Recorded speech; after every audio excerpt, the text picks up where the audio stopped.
संवाददाता हमारे साथ इस वक्त अनुराग शाह बता रहे हैं आपको एक बड़ी और एक्सक्लूसिव खबर इंश्योरेंस कंपनियों से जुड़ी हुई। रशिया और यूक्रेन के मामले को देखते हुए कहां इंश्योरेंस सेक्टर पर किस तरह का असर आ रहा है, अनुराग बताइए। देखिए, रशिया और यूक्रेन का जो युद्ध चल रहा है उसके बाद री इंश्योरेंस पे काफी ज्यादा दबाव आ गया है और जिस तरह से हमें सोर्सेज से जानकारी मिल रही है, री इंश्योरेंस कंपनियों ने अपने पोर्टफोलियो में प्रीमियम दरें बढ़ाना भी शुरू कर दी और सबसे ज्यादा दबाव जो है वो एविएशन और मरीन में है।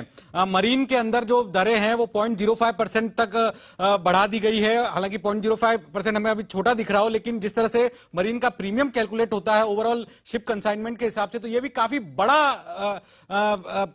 राशि होती है।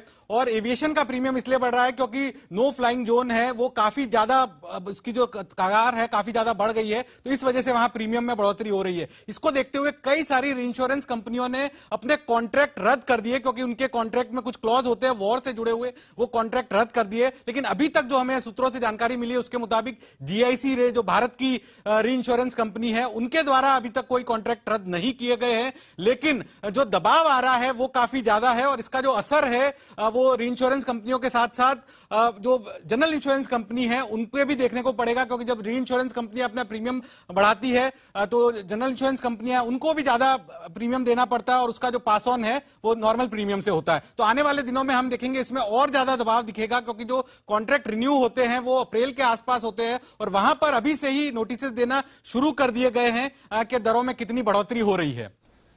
ओके, तो ये है आपके लिए पूरी तरह से इंश्योरेंस कंपनी पर राय आती है। देखिए, तो री इंश्योरेंस वाली कंपनियों को मुश्किल है, उनको दबाव देखना पड़ रहा है, और खासतौर से जो विदेशों में कारोबार करते हैं। विदेशों में कारोबार करें तो जीआईसी री की एक रूस में सब्सिडरी भी है, 100% सब्सिडरी है जो रशिया में है। तो वहां उसका जो दबाव आएगा, क्योंकि वो वहां की कंपनी है, तो जिस तरह के ओवरऑल पोर्टफोलियो उनको कवर करना पड़ेगा। और अभी जो शिपिंग के अंदर इसलिए हुआ है क्योंकि 3-4 शिप है वो भी अटैक किए गए हैं।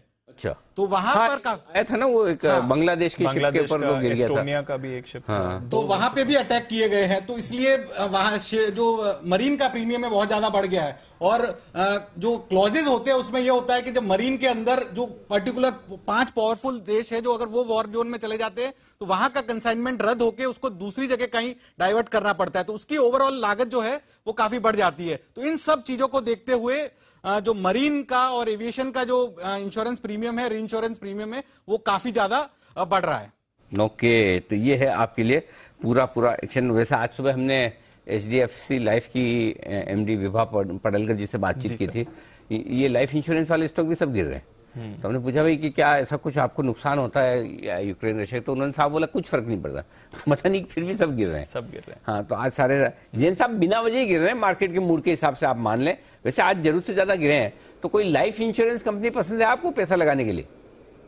नहीं, देखिए अनिल जी, ऐसा नहीं है। मुझे लगता है कि देखिए इम्पैक्ट तो पड़ता ही है, और एक जनरली ग्रीड और फियर, और अगर फियर की अगर बात करें तो ये फियर तो रहता ही है। और जो अभी अनुराग जी ने कहा कि ये देखिए ये पॉइंट बहुत इंपॉर्टेंट है, और मुझे लगता है कि री इंश्योरेंस कंपनीज के लिए भी और इंश्योरेंस कंपनीज के लिए, दोनों के लिए टफ टाइम्स आने में कोई बड़ी बात नहीं है। और हालांकि देखिए ये वैल्यूएशंस के लिहाज से कोई बहुत ज्यादा सस्ते भी नहीं है, और जब मार्केट्स का मूड माहौल खराब रहता है और ओवरऑल सेंटिमेंट्स वीक रहता है तो महंगे स्टॉक्स टेंड टू फॉल। और मुझे ऐसा लगता है कि एलआईसी का आईपीओ की वजह से ये सब ओवरऑल थोड़े ज्यादा अच्छे कर रहे थे। बाकी इसमें ज्यादा आईसीआईसीआई, लोम्बार्ड और ये जो जनरल इंश्योरेंस वाली कंपनीज है उन पे ज्यादा इंपैक्ट पड़ेगा। आज वो लाइफ इंश्योरेंस के बारे में बात कर रही थी, तो ठीक है, लाइफ में थोड़ा कम है, बट जनरल में, नॉन लाइफ में थोड़ा ज्यादा इंपैक्ट पड़ेगा।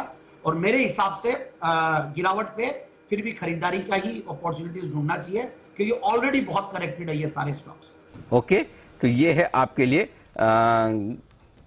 इंश्योरेंस कंपनियों पर राय जैन साहब की तरफ से। बढ़ते हैं आगे।